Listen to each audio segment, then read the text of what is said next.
Hello students. Today let us discuss about foreign trade on the eve of independence. Indian economy, first unit. From that unit already we discussed about Indian economy on the eve of independence introduction, agriculture on the eve of independence, and industry also we discussed. Today let us discuss foreign trade. What was the nature and structure of foreign trade during British period in India and all.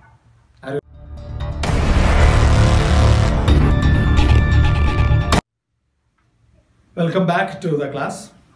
When we think about the foreign trade during British period, we can see that from ancient times, India has been a trading nation with the other countries of the world. And when the Britishers came to the country as the administrators after the Plassey Battle of Plassey and First War of Independence, the colonial policy followed by the Britishers or pursued the policies, it was against the nation's development.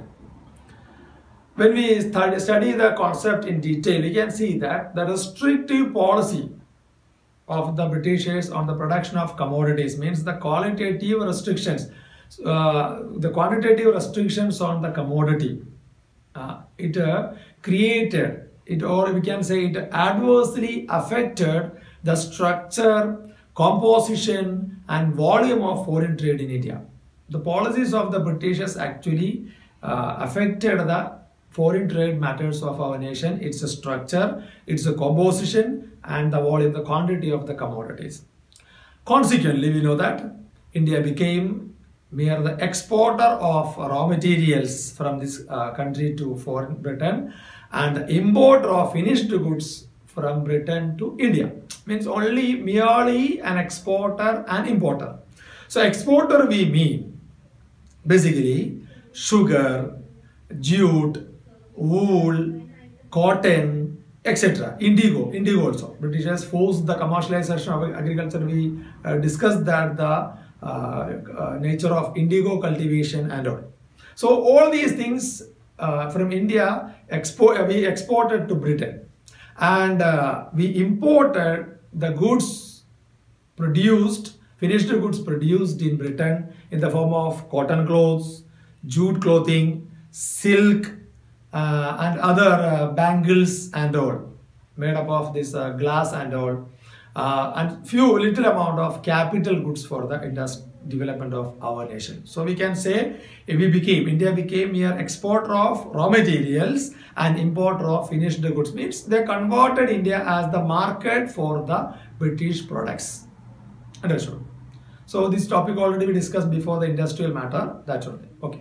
So let us see that. Let us analyze what were the features of foreign trade during British period, or the state of India's foreign trade during British period. For the convenience of analysis discussion, let us divide this topic into three main points. I'll tell you the points first. After that, I will discuss the point one by one. First point is that India became net exporter of raw material and importer of finished goods. First one is that net exporter of raw material and importer of finished goods. Second point is that monopoly of Britain over the export and import, means monopoly of the Britain on foreign trade, monopoly control of Britain on foreign trade. And third point is that a drain of wealth or the use of this surplus of the trade. How did they use the surplus of the trade? These are the major points we are going to discuss in terms of features of India's foreign trade during British period. Okay, let us discuss one by one. First point is that India became net exporter of raw materials and importer of finished goods. What do you mean by that? Net exporter. As I told you in the introductory part, from India, Britishers were exporting raw materials, as I told you, sugar, cotton, indigo, woolen clothes, and jute, etc., for the flourishing industries of Britain. Means I told you in the first class regarding the after the Industrial Revolution, in British industries were demanding too much of raw materials in order to increase the quantity of output. So that led to the need for raw materials. At the same time, that led to the need for clear markets. So that's why they found that India is a sprawling market for the products of the Britain, silk and all. Is it? So that's why this. Do you think that this export surplus is used for the benefits of the nation? No. That we'll discuss in the third point.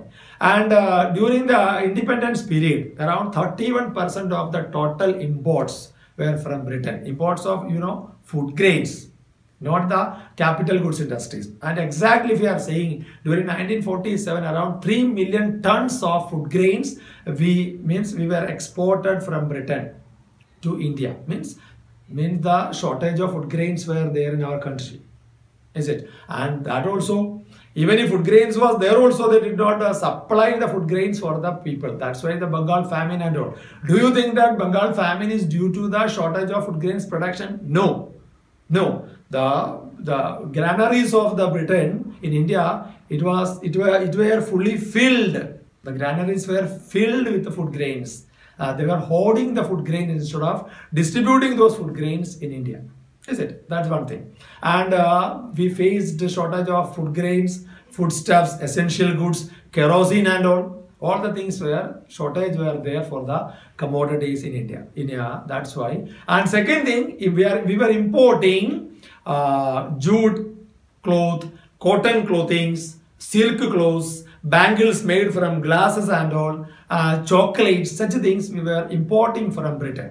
All these raw materials we supplied and they processed and they brought it back to sell the product. That I told you the first question answer, the policies of the Britishers pursued in India. Same thing, exporter of raw materials and importer of finished goods or market for their finished goods. Is it? These are the points relating to net exporter and importer of food grains and raw materials. Second point is that it is the monopoly of Britain, monopoly control of Britain over exports and imports. Or we can say monopoly control on foreign trade. Foreign trade we mean exports and imports. So when we think about this point in detail, we can see that during that period, most of the exports from India, it was controlled. Quantitative restrictions were there, controlled and directed towards Britain. We can say half, 50% of the exports were from India, it was directed towards Britain. Remaining other 50% only, it was possible with the neighboring countries and the trade relations of China, Ceylon. Ceylon is that time, that was Ceylon. Now it is Sri Lanka and Persia. Persia means and now it is Iran. So that also in 11th and 12th centuries also we can see that the traders from Persia, they visited India also, and they took most of the spices from our country and they used that one. And they wrote regarding the spices in their literatures and all. And during the spread of education, those books were translated to other languages. Reading that book only, these foreigners understood that this country, there is a country there, they are having too much of spices. As history, when we are reading history, we can see many examples of such things. Anyway, the spices of India, they got more advantage or more priority or more popularity in the world. So we became the exporters of that one. And moreover, Persia also, and we can see that silk route and trade route, the trading, it's because of such kinds of relationship with India, with the other countries of that is history. So we have to connect little bit history to this trade. And this monopoly control means, as I told you, half means most of the raw materials, it was exported. Were exported from our country to Britain, because that means that was the colonial policy of the Britain. Is it? And importing finished goods means that's a big market for the British manufactured goods. Is it? And second thing is that one more point we can say along with this one, after that one they started few industries in India itself in order to reduce the cost of manufacturing. because this transportation of this raw material and bringing back the product to India means transportation took around more expenditure. That's why in order to reduce that also, they started some industries in India. Understood? And second thing is that one more observation we can see here. There are two observations are there. First one is that the direction of the total trade towards the Britain, around 50% of the total trade. Second thing is that the exports of primary goods from India and imports of finished goods from Britain, that also increase the source of revenue to the Britain. Means no need of collecting raw materials from anywhere. Extracted, like I told you, Thomas Sullivan told regarding, we are, it's a sponge, our system worked as a sponge. We are extracting the things from the banks of river Ganges and we are squeezing down in the banks of river Thames. Very clear. The revenue president of Madras, Sullivan mentioned regarding that. So it shows that the way of exploitation of Britishers. Is it? It's clear now? And one more point we have to add here. That's a part of history, but that also contributed more in terms of trade. You know that you might have heard about Suez Canal. Suez Canal, you know what is the Suez Canal? Suez Canal is a historical, it's an artificial canal constructed in Egypt by the Suez Canal Company and all. That's under the control of Suez Canal Company. And it was constructed in Egypt.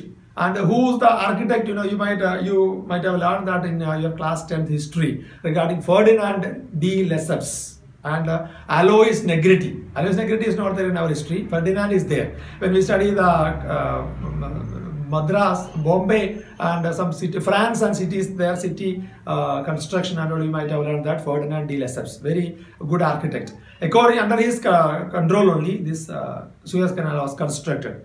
193 kilometer distance. It was there. It is there for that one, and it was constructed during 1859 and 69 period, 10 years of period, and opened for the trade in the 17th October 1869. And one more thing, this was owned by Britain and France till 1956. And 1956, Gamal Abdel Nasser, he nationalized this Suez Canal for the trade of all the countries. This is the latest history. We have to go back little back to 1869. That time, that was owned by Britain. Is it? And it led to the controlling of trade through that route. So means Suez Canal connects Mediterranean Sea and Red Sea. Red Sea connects the Persian Gulf. So means that time that was difficult to conduct the trade through African continent. Is it? In history, one more thing we can connect it that in the year 1453, the Turkish Empire invaded Constantinople. They got it. And during that time, the trade was conducted through that route. Is it? That was conducted through that route. At that time, this Constantinople Turkish people, they stopped the foreigners using that Mediterranean Sea for the trade purpose. That time they stopped, or the foreign Portugal people, and they stopped the trade through that route, and they started searching new route to South Asia, Asia and all, Asian continent. From that period, 1453, exactly if you are saying 1453, May 29. They stopped the passing of the ships through that Mediterranean Sea. From that day onwards, foreign Portugal people, they started a new route for the trade. And many people started their route. They reached near the Cape of Good Hope, in the end of Africa, they went back. And continuously they started searching a route. And finally, that was Vasco da Gama, he found the route. He reached there with the help of some other travelers from other places. He reached in Kochi. And, he reached in Calicut first, in Kerala. That is the opening of a new route in 1498. Means around 45-46 years from 1453 till 1498, the Europeans were in trouble regarding the trade. Is it? That we have to keep as a historical part. Means this Suez Canal issues, we have to highlight it. So when the Suez Canal opened for this one by the Britishers for the construction of that one, this reduced the around 43% of the total expense. That is an expense cutting of Europe and Asia. Their trade matters. Means first it was stopped, Then when it is opened again, only Vasco da Gama started. You know, Vasco da Gama reached here 3 times in India, in Kerala also. First he visited Calicut, then he went into, his people went into Kochi and all, and they made the trade and spices and all. In 14th and 15th centuries, we know the history. This is coming to the 19th century. Around after 400 years only, the Suez Canal issues is raised. Anyway, Suez Canal provided the expense, it reduced the expense of transportation, around 43% between the Europe and Asian trade. Is it? So that increased. So after the opening of this one, the trade became more fast. Means no need to go through the routes around. We no need to take the circumference of that African continent. It's like a circumference only. Very short cutting from Red Sea to Mediterranean. From Mediterranean they can reach to the Britain. Very easy. But once full continent, they neglected in case of the trade. Means that much expense of the shipping and all, they saved. That also added more surplus in their budget. Understood now? These are the things. Now this Suez Canal is nationalized. It's a property of Egypt and all. Is it?